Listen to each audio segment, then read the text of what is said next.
it's Mrs. Plash.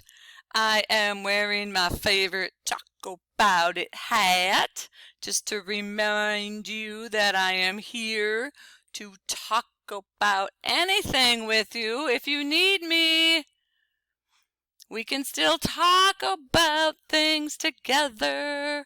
We could do it through Google Hangout, through email, through a phone call.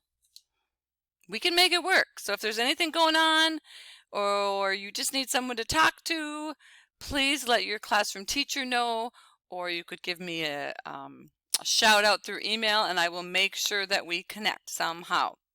I'm also doing a daily check-in with several kids. If you'd like to join, I have my own Google Classroom. It's under Plash Check-In, Check-Out. You can join that class and you can do hangouts with us.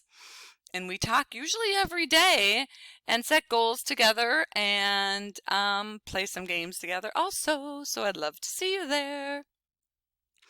I'm also setting Plash parties up once a week for each grade level. So look for emails from your teachers about that. And make sure you go on the social emotional learning tab on your learning site, because there's lots of great lessons that the counselors have put together for you, so make sure you check those out also. And I really miss all of you, and I hope everyone's doing well. And again, I am here. Please let me know if there's anything I can do to help you. I know this has been a tough time for everybody, but we're gonna get through this. We got this. If you need someone, I am here to talk about it. Yeah. Mwah. Take care. Let me know if you need anything.